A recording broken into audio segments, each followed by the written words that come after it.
तो कुंडली के 12 भावों में मूल रूप से प्रथम एवं दूसरे भाव के संयोजन के उपरांत ही 12 के 12 घर बने हैं।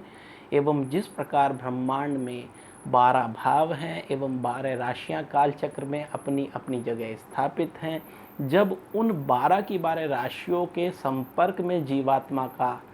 संयोग होता है तो किसी भी व्यक्ति की कुंडली में जीवित प्राण तत्व संचारित होते हैं एवं कोई भी व्यक्ति अपने जीवन के पथ पर आगे बढ़ने लगता है।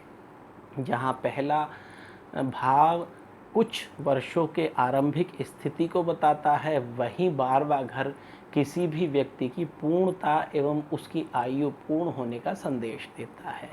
दूसरा भाव जहाँ फैमिली को बताता है, वहीं तीसरा भाव छोटे भाई बहनों को भी स्पष्ट कर देता है। चौथा घर माता का है एवं पंचम घर जहाँ किसी भी व्यक्ति की संतान का है, वहीं उसके बुद्धि और विवेक को भी शामिल इस 5वें घर में कर सकते हैं। छठा घर जहाँ एक और शत्रुओं का है, वहीं वह रोग एवं लोअर एब्डोमेन के डिजीज़ के साथ साथ हमें हर उस बेचैन एवं परेशान स्थिति को इंडिकेट करता है जिससे व्यक्ति के आरंभिक जीवन के विकास में बाधा तो पड़ती ही है। सप्तम भाव मित्रता का है, परंतु वही भाव मित्रों से शत्रुता का एवं पत्नी का भाव भी कहा जाता है। आठवां घर ज्योतिष में मृत्यु का है, परंतु उस 8वें घर से गुण स्थिति एवं कभी कभी आकस्मिक दुर्घटना तथा शरीर के द्वारा आत्मा को छोड़ना, गुह स्थान, खजाने एवं हर उस गहरी चीज़ को हम देखते हैं जिससे किसी भी व्यक्ति के जीवन में स्थायी परिवर्तन आया करते हैं। 9वें भाव से जहाँ ईस्ट है, वहीं विदेश यात्राएं एवं सेकेंडरी ईस्ट की कल्पना करी गई है, परंतु 9वें भाव को कभी कभी कुछ लोग धर्म स्वरूप भी मानते हैं। 10वां घर पिता का है, परंतु यह कर्म और नौकरी से संबंधित भी होता है एवं किसी भी व्यक्ति के स्टेटस को 10वें घर से स्पष्ट तौर पर देख लेना चाहिए। 11वां घर जहाँ हमारे यहाँ आय का है, वहीं यह अचानक में धन, परंतु कभी कभी विभिन्न प्रकार के लड़ाई झगड़े जो हमारे हमसे बड़ी उम्र वाले व्यक्तियों के साथ होंगे उनको इंडिकेट करता है। ठीक इसी प्रकार बड़े और भाई एवं बहन को भी 11वां घर इंडिकेट करने लगता है। 12वां घर विदेश यात्राओं को है, परंतु घर से दूर हर प्रकार की स्थिति एवं खर्चा तथा चूंकि 12वां घर लग्न का क्षय है, अर्थात इसे व्यय या क्षय कहा जाता है, इसीलिए यहाँ पर शरीर को पूरा होना भी 12वें घर से देखते हैं। यह मोटे तौर पर कुंडली का बेसिक हुआ, परंतु हम अपने विषय अर्थात ज्योतिष एवं पुनर्जन्म के बारे में चर्चा कर रहे हैं, तो मैंने सोचा कि आपको सरसरी तौर पर इन 12 के 12 भावों के बारे में एक संक्षिप्त ज्ञान अवश्य ही प्राप्त करा दूं। ठीक इसी प्रकार जब कोई जीवात्मा किसी एक भाव से संयुक्त होती है तो वह दूसरे भाव पर अपना असर जरूर डालती है। आरंभ में ब्रह्मा जी ने अपने 7 मानस पुत्र पैदा करे, परंतु 6 मुख्य जो पुत्र ब्रह्मा जी के द्वारा इस पृथ्वी पर उतारे गए वह हमारे 6 भावों के विशिष्ट संयोजन को इंडिकेट करते हैं। ठीक उन्हीं से 6 प्रकार की स्त्रियां अर्थात कन्याओं का संयोजन भी भारतीय शास्त्रों में आया है। इसके उपरांत ही 12 के 12 भाव इंडिकेट करते हैं। जैसे पहला भाव क्योंकि प्रथम है, इसीलिए इसे कभी कभी केंद्र एवं त्रिकोण दोनों ही स्थिति में माना जाता है, परंतु पहले भाव के दोनों एंगल आमने सामने के 90-90 एवं चारों एंगल को अगर हम मिलाएं तो 90 × 4 = 360, अर्थात पहला भाव पूरा संपूर्ण इंडिकेशन को करने लगता है, परंतु दूसरे भाव के प्रत्येक कोण 60-60 डिग्री के हैं, अर्थात वह इनकम्प्लीट भाव है। अर्थात तीनों कोणों को मिलाने पर 180 डिग्री बनता है जो 360 का आधा है। इसीलिए दूसरे भाव को पहले भाव से संयुक्त होने के उपरांत ही पूर्णता प्राप्त होती है। ठीक इसी प्रकार तीसरे भाव के जो कोण हैं वह भी 60 डिग्री के 180 होते हैं, परंतु तीसरा और दूसरा भाव मिलने के उपरांत ही वह पूर्णतः चतुर्थ भाव को प्राप्त कर पाते हैं। खैर, यह गुण बात रही, इसे हम श्रृंखलाबद्ध अलग अलग समय पर अलग अलग वीडियो के माध्यम से बताएंगे, परंतु इस वीडियो में मुख्य प्रवेश मैंने आपको इसलिए समझाने का प्रयास करा कि फॉर एग्जाम्पल ऐसा मान के चलें कि कोई व्यक्ति मेष लग्न में पैदा होता है। मेष लग्न में जिस समय उस व्यक्ति का जन्म हुआ वह ब्रह्मांडीय स्थिति में मेष लग्न बना हुआ था, अर्थात पूर्व की दिशा पर जो लग्न उदय हो रहा होता है उसे लग्न कहते हैं, एवं उससे एग्जैक्ट 7वीं स्थिति पर अर्थात उससे एग्जैक्ट 180 डिग्री पर जो लग्न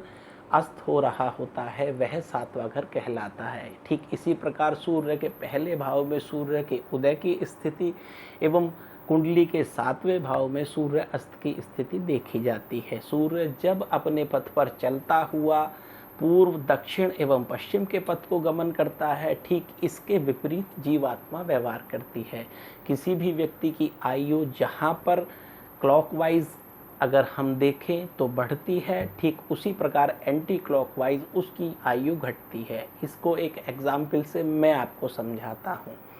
माना कोई आदमी आज की तारीख में, अर्थात आज जो तारीख है 29 अगस्त 2021 को 20 वर्ष का हुआ, तो यह जहाँ जन्म से आगे बढ़कर 20 वर्ष उसकी आयु हुई है, ठीक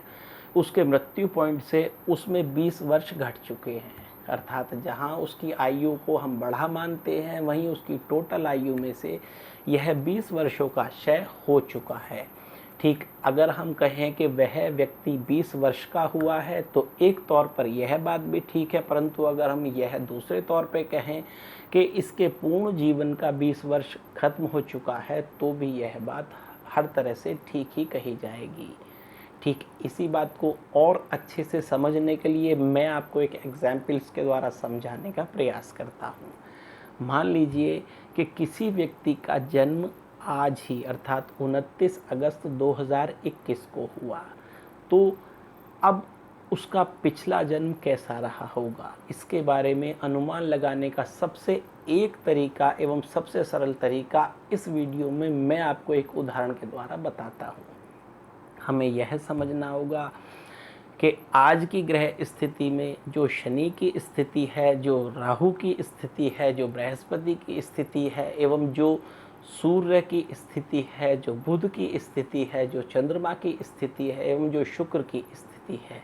एवं जो केतु की स्थिति है, उस स्थिति का एक कॉपी अब से लगभग कितने वर्ष पहले बनी होगी। अगर हम चक्रीय सिद्धांत के आधार पर ज्योतिष को एवं सर्कुलर एस्ट्रोलॉजी के बारे में थोड़ा सा ज्ञान रखते हों तो मैं आपको समझाऊं कि जहां सूर्य आज है वहां से एग्जैक्ट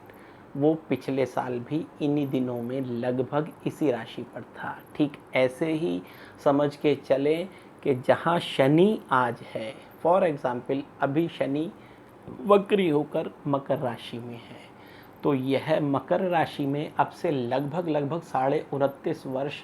पहले लगभग इसी पॉइंट पर रहा होगा, क्योंकि शनि पूरा राशि चक्र लगभग 29.5 एवं 30 वर्षों के दौरान काटता है, जबकि राहु 18 वर्ष में एवं बृहस्पति 12 वर्ष में अपना एक चक्र पूरा कर लेता है। शनि, मंगल एवं बृहस्पति बाह्य ग्रह है, जबकि सूर्य के पास बुध, शुक्र एवं चंद्र को आंतरिक ग्रह कहा जाता है। आंतरिक ग्रह किसी भी व्यक्ति के उसके शरीर के परिवेश एवं उसके इस जन्म के विशेष प्रभाव डालते हैं, ठीक उसी प्रकार बाह्य ग्रह उसके नेक्स्ट बर्थ को इंडिकेट तो करते ही हैं। किसी भी व्यक्ति के अंदर जब कोई जीवात्मा उसके शरीर को धारण करती है तो निश्चित रूप से 3 मुख्य चीज़ों को ध्यान देना चाहिए। जहाँ सूर्य किसी भी व्यक्ति के लिए आत्मा का कारक है, ठीक इसी प्रकार उसके चारों तरफ घूमने वाले प्रत्येक ग्रह, चाहे वह बाह्य रूप में हो चाहे वह आंतरिक रूप में हो। बाह्य ग्रह अर्थात शनि, गुरु, मंगल किसी भी व्यक्ति के ब्रेन अर्थात उसके दिमाग पर प्रभाव डालते हैं, लेकिन आंतरिक ग्रह उसके हार्ट अर्थात उसके दिल से संबंधित होते हैं, क्योंकि आंतरिक ग्रह विशेष रूप से चंद्रमा को प्रभावित करते हैं एवं इसीलिए ज्योतिष में चंद्रमा मनसो जात कहा गया है। अर्थात चंद्रमा मन का कारक है एवं जो चीज़ मन को प्रभावित करती है वह चंद्रमा को प्रभावित करती है। ठीक इसी प्रकार जो बाह्य ग्रह शनि गुरु मंगल हैं वह हमारे दिमाग को विशेष तौर पर प्रभावित करते हैं एवं सूर्य जो कारक है आत्मा का वह केवल हमारी आत्मा को प्रभावित करता है। इसीलिए सूर्य के परिप्रेक्ष्य में ही पितृदोष एवं अन्य बड़े बड़े दोष किसी भी व्यक्ति के ऊपर लगा करते हैं। खैर, हम अपने विषय पर दोबारा लौटकर बात करते हैं कि क्योंकि कुंडली के 12 भावों में जब उसके ऊपर बाह्य ग्रहों का विशेष प्रभाव होता है तो इसका मतलब वह व्यक्ति कहीं ना कहीं दिमाग के द्वारा ज़्यादा प्रसारित है। ठीक इसी प्रकार जब आंतरिक ग्रहों का उस व्यक्ति पर विशेष प्रभाव होता है तो यह मानना चाहिए कि वह व्यक्ति कहीं ना कहीं दिल से ज़्यादा संबंध है, अर्थात उसके इमोशन उसके प्राइम निर्णय को प्रभावित करेंगे। यह 2 फैक्टर्स मैंने आपको इसलिए समझाए कि वह सभी व्यक्ति जिनके ऊपर बाह्य ग्रहों का अधिक प्रभाव होता है उनके ऊपर प्रारब्ध के कर्मों का विशेष प्रभाव पड़ता है, लेकिन वह सभी व्यक्ति जो आंतरिक अर्थात आंतरिक ग्रहों को संबंध करते हैं एवं विशेष प्रभाव उन पर आंतरिक ग्रहों का होता है, उनके ऊपर विशेष तौर पर इस जन्म के करे हुए अच्छे बुरे कर्मों का निश्चित रूप से प्रभाव पड़ता है। इन दोनों का संयोजन अर्थात बाहरी और भीतरी ग्रहों का संयोजन जब सूर्य को प्रभावित करता है तो कोई भी व्यक्ति अपने संचित कर्मों को लेकर आगे बढ़ता है एवं ठीक इन्हीं संचित कर्मों के द्वारा कोई जीवात्मा अगले जन्म को धारण करती है एवं संचित कर्म जो होते हैं उससे पहले वही सभी कर्म संचयमान होते हैं। अर्थात हम माना इस कर्म में कोई बुरा काम इस जीवन में करते हैं, अर्थात हम इस जीवन में कोई बुरा काम करते हैं तो पिछले जन्म में क्या हमने बुरा काम करा था या हम अगले जन्म में अच्छा काम करेंगे। इस बात को समझने के लिए कुंडली के निश्चित पैटर्न को समझना होगा एवं ग्रहों की बनावट एवं उन्हें किस आधार पर हम देखें अथवा समझें यह भी समझना होगा। सबसे पहले किसी भी व्यक्ति के उसके नेक्स्ट बर्थ के संदर्भ में जानने के लिए उसके सूर्य की स्थिति को देखना चाहिए, ठीक उसके बाद चंद्रमा की स्थिति को देखना चाहिए, ठीक उसके बाद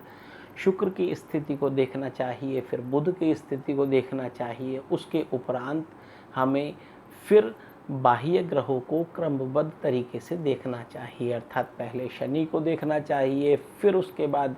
बृहस्पति को देखना चाहिए, फिर मंगल को देखना चाहिए। राहु और केतु क्योंकि चंद्रमा और सूर्य की विभिन्न गतियों के पथ पर कटने वाले 2 कटान बिंदु होते हैं, इसलिए यह वह है जब कोई एक जीवात्मा दूसरे शरीर को इस शरीर को छोड़ने के उपरांत दूसरे शरीर को धारण करती है तो जिस समय वह दूसरे शरीर में घुसने वाली होती है उस समय राहु और केतु के प्रभाव को इंडिकेशन इस कुंडली के द्वारा देना चाहिए। खैर, आप इससे थोड़ा सा अंदाज़ा लगाएं। अगले चरण में थोड़ा सा और आगे श्रृंखला को बढ़ाते हुए वीडियो को और आपके माध्यम से अच्छा एक्सप्लेनेशन करने का प्रयास करेंगे। अगर आपका कोई प्रश्न हो तो वह आप मुझे